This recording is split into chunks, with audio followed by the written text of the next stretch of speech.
कि एगो होता है पिछावा से चूक राजा जी तो लगाई दी।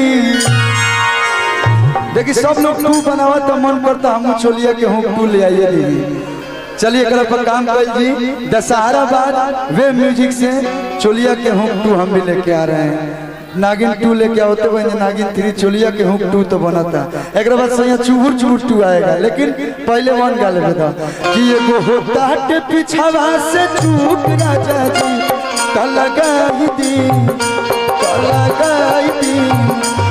लगाई दी चोलिया के हुक राजा जी लगाई दी चोलिया के हुक राजा जी।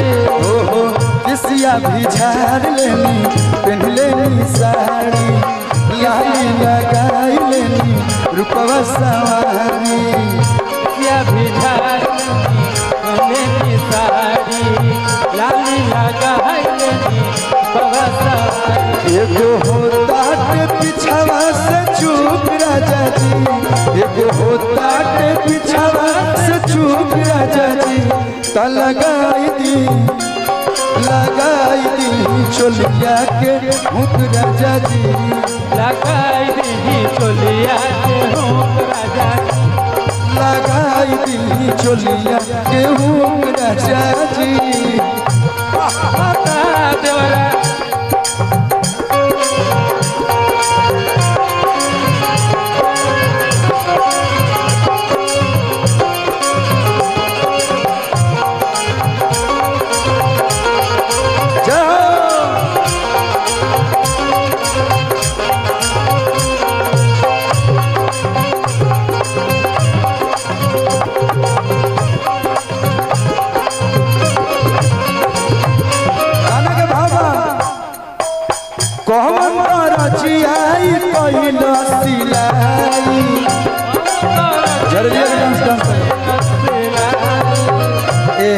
देवरा बाट सके तू कैसे फसाई बाट सके तू कैसे फसाई कौन रचियाई कोई सिलाई बाट सके तू कैसे फसाई।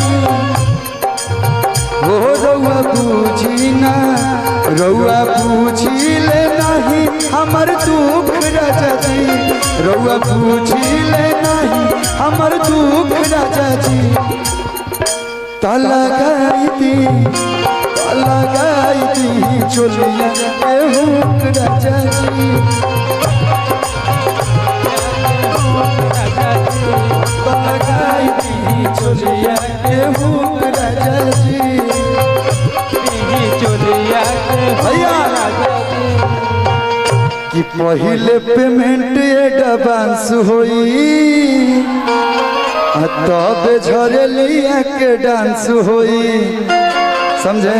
श्री श्री 108 गणेश पूजा जलालगढ़ देखिए भैया हर जगह कार्यक्रम नहीं करता है लेकिन जितना आप लोग शांतिमय और आप लोग जितने अच्छे हैं बहुत कम ही जगह ऐसा देखने को मिलता है। तो एक बार आप लोग अपने लिए जोरदार ताली बजा दीजिए और खास करके आपके टीम में जितने युवा भाई हैं जो एकदम पीला पीला गमछी पगड़ी बांध के हैं उनके लिए एक बार आप लोग जोरदार ताली बजा के स्वागत कर दीजिए।